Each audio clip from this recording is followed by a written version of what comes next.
Hi friends, I have a great book for you today. The title is Matzo Frogs, and it's written by Sally Rosenthal. This book is published by New South Books. One sunny morning, Minnie Finesilver cooked dinner instead of breakfast.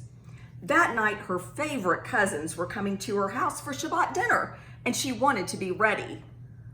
First, the matzo ball soup, but whoops, it spilled. Oi, Gewalt, what a mess. Look at the time. What will I feed my cousins? What could she do?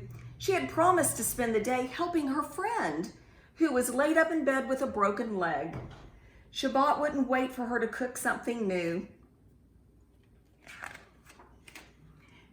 Now, next door to Minnie, there was a pond, and in that pond lived a bunch of frogs. Not just any frogs, but Jewish frogs. There was Soul Frog, Mel Frog, Gilda Frog, Golda Frog, Dinah Frog, and Barney Frog. They had been Minnie's neighbors for a long time. Poor Minnie. We could make the soup so it's ready when she comes home.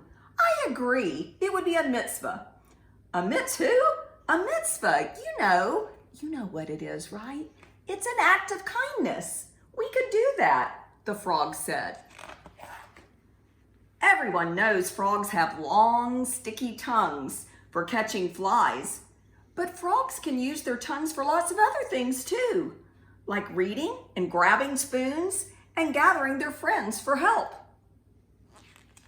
Hop to it. Attention everyone, let's make some matzah magic.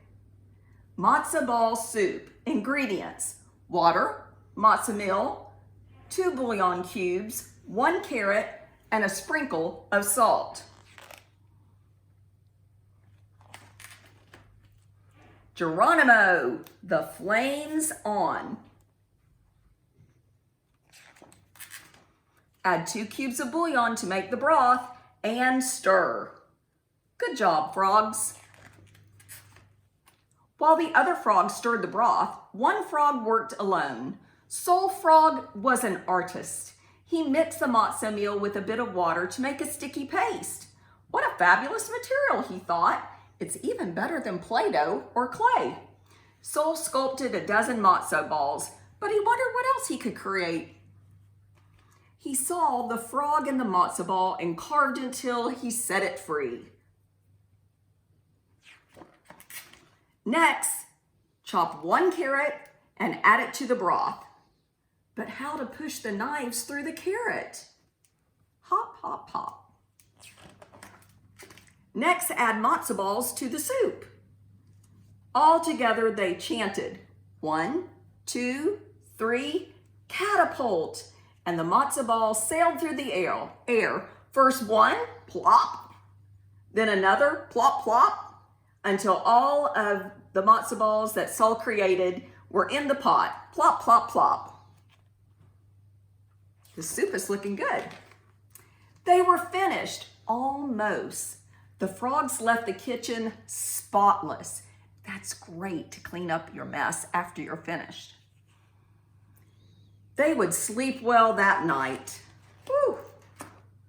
When Minnie returned from visiting her friend, imagine how surprised she was when she found the soup on the stove. It was still warm and smelled heavenly. I can't believe it, she cried. Shabbat dinner is saved. Who could have done this? Minnie whistles as she set the table for Shabbat dinner. Soon afterwards, her cousins arrived. Delicious, one said. Minnie, you've outdone yourself with this delicious soup. Holy latkes, there's a frog in my soup.